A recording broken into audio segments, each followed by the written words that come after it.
Welcome to my channel guys. तो आज हम करने वाले रिव्यू MT-15 का। तो हमारे फ्रेंड ने न्यू MT-15 ली है तो हम उनसे रिव्यू करना चाहते हैं। तो विवेक भाई आइए। तो कितना टाइम हुआ आपको बाइक लिए हुए? करीबन शायद 6-7 महीने हो गए, मुझे एक्यूरेट नहीं पता। सेगमेंट में और भी बाइक थी, जैसे पल्सर की आती है N160, NS160 और R15 आती है खुद यामाहा की। नहीं, R15 में पता दिक्कत क्या है, दरअसल ये मेरी बहन ने अपने उससे ख़रीदी थी, मतलब अपने लिए। मैं तो अब चला रहा हूँ, बट उसने क्या है कि उसकी जो R15 है, एक तो वो बहुत बल्कि बाइक लगती है मुझे, क्योंकि उसका इंजन 155, मतलब इंजन सेम है दोनों का, 155 सीसी है, सब कुछ सेम है। बस वो थोड़ी ना ज़्यादा ओवर साइज है, ज़्यादा बल्कि टाइप की लगती है। मतलब लोगों को पसंद है, मैं ऐसा नहीं बोल रहा, बट मुझे पर्सनली ऐसी बाइक पसंद नहीं जो ज़्यादा झुके। जैसे जो KTM की RC आती है, मतलब KTM का जो ड्यूक का जो मॉडल है वो अच्छा लगता है। जो RC मॉडल है वो मुझे पसंद नहीं, क्योंकि उसमें झुकना ज़्यादा पड़ता है।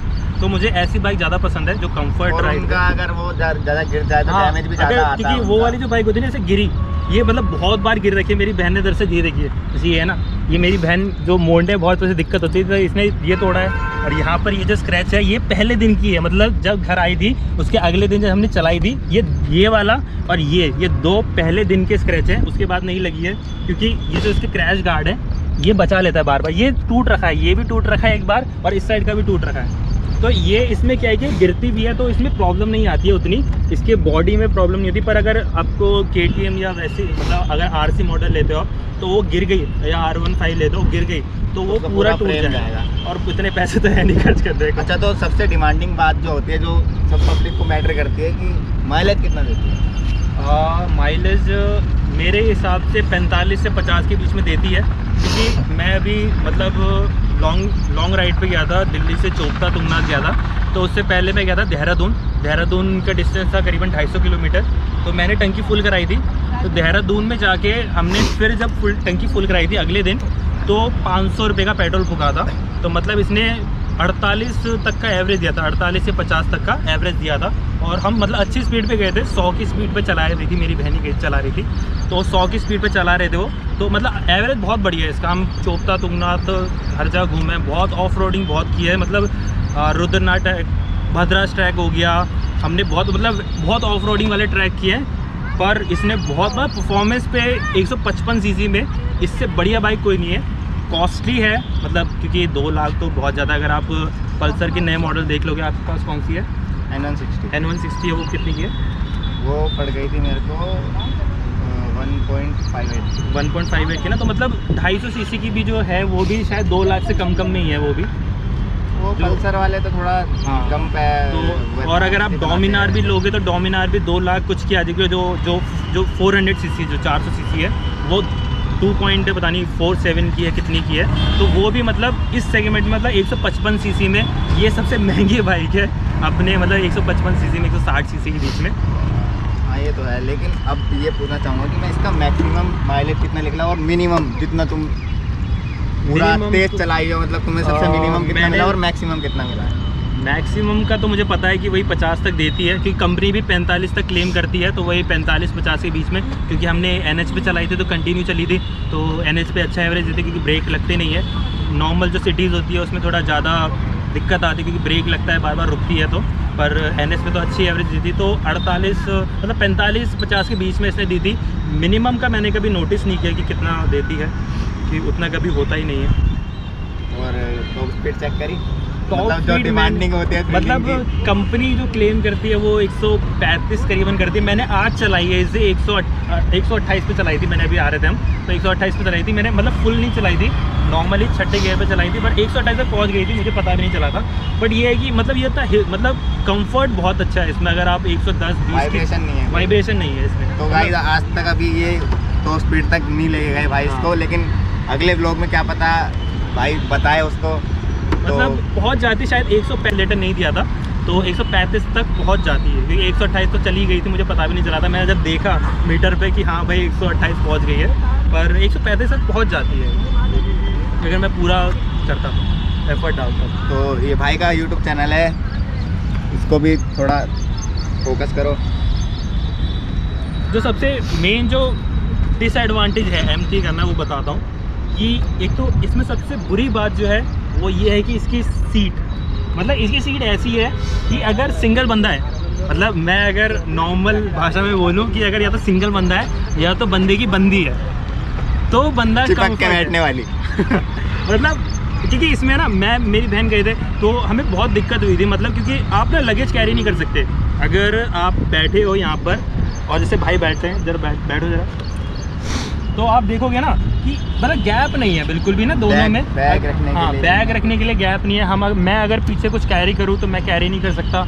और पीछे वाले की ना, अगर जैसे बंदा पीछे लॉन्ग राइड पे जा रहा है, हमने तो चलो एडजस्ट कर लिया था कि हमने भाई अब ली की बाइक है ट्रैवल के लिए, बट बंदे की ना कमर, हमारी मतलब कमर बहुत दर्द हुई थी हमारी, कि सामान जो था वो पूरा प्रेशर पड़ रहा था पीछे की तरफ। एक बैग मैंने आगे रखा था, मेरी बहन ने बैग पीछे टांगा था। आगे भी टैंक इतना हाँ। अच्छा है। तो और दूसरी जो मुझे लगती है कि इसका टैंक जो है वो 10 लीटर का है, शायद पिछली MT में 12.5 लीटर का था, तो अगर 12.5 लीटर का होता तो ज़्यादा अच्छा था, थोड़ा और ज़्यादा मतलब लॉन्ग डिस्टेंस के लिए कर सकते हो। कि एक बार में टैंक फुल करते हैं तो 10 लीटर तो होता है, तो 10 लीटर के हिसाब से ये मतलब 400 किलोमीटर चल रही है।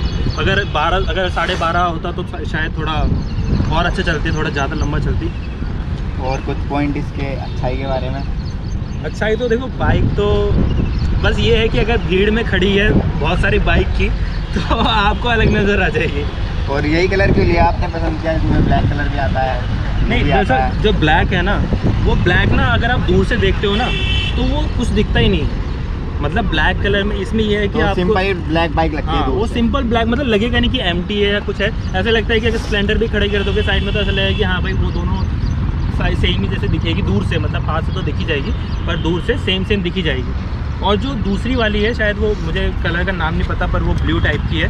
उसमें क्या है ना कि वो कलर कुछ टाइम बाद फेड हो जाएगा, मुझे ऐसा लगता है कि मैंने देखी है लोगों की, वो कलर ना थोड़ा फेड टाइप का हो जाएगा कुछ टाइम बाद। पर ये कलर ऐसा है कि इतनी जल्दी ख़राब नहीं होगा, अब मेंटेन करके रखो तो ख़राब नहीं होगा। तो इसकी मॉडिफिकेशन कराई आपने अभी तक? कोई कुछ भी नहीं, मैंने सिर्फ इसमें जो फॉग लाइट होती है, ये जो ब्लिंक करती है ना यहाँ पे, ये वाली हज़ार्ड लगवाया है? हज़ार्ड हाँ, हज़ार्ड मैंने लाइट लगाई है बस, और कुछ नहीं करवाया। ये कंपनी ये एक मैंने क्रैश गार्ड लगाया था। कंपनी से नहीं है ये? नहीं, कंपनी का नहीं है ये, मैंने बाहर करोल बाग से लिया था, कंपनी का तो नहीं आता। तो इसकी क्या प्राइस पड़ी? हमारी पब्लिक जानना चाहती है, क्या पता उनको पसंद आए लगाना चाहे। क्रैश गार्ड, हाँ अगर मैं बोलूँ, अगर आप क्रैश गार्ड आपको लेना है ना तो सबसे बेस्ट है आप करोल बाग जाओ।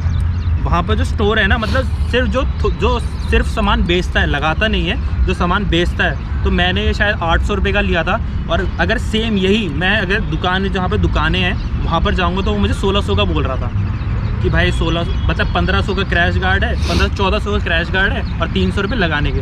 तो मैं कुछ नहीं किया, मैं 800 रुपये का क्रैश गार्ड खरीद के लाया और मैंने 30 रुपये दे के अपने यहाँ पर अपने मैकेनिक से, मतलब जो नॉर्मल होते हैं उनसे लगवा दिया, तो वहाँ पर 600-700 रुपये बच गए। तो अगर आपको भी लगाना था वैसे लगा लो, ज़्यादा बेटर है। जो दुकान वाले होते हैं वो बहुत लूटते हैं इन सब चीज़ों में।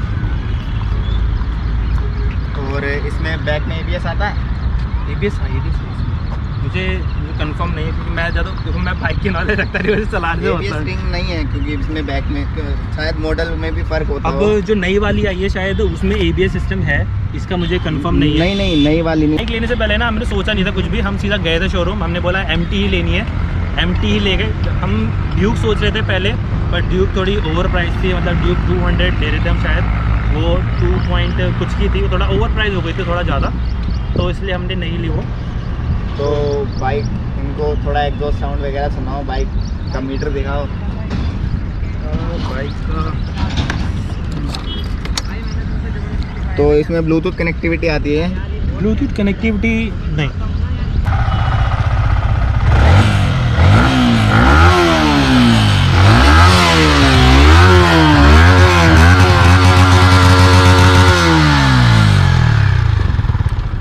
मतलब साउंड इसकी अच्छी है, अगर साइलेंसर अगर मॉडिफाई कराते हो तो बहुत अच्छी आवाज़ आती है, पर उसकी कोई जरूरत नहीं है। वो बाइक अपने आप में दिखने में इतनी अच्छी है, तो क्या साउंड लोग करते हैं कि थोड़ा एग्जॉस्ट लगाए थे ना। दूसरा वाला मैंने देखा था करोल बाग में 2500 का था वो, उसकी साउंड अच्छी थी, पर ये था कि पुलिस वाले बहुत पकड़ते हैं, क्योंकि आजकल बहुत ज़्यादा ध्यान देते हैं पुलिस वाले। तो गाइस आज का व्लॉग हम यहीं पे ख़त्म करते हैं, वीडियो बहुत लंबी हो चुकी है।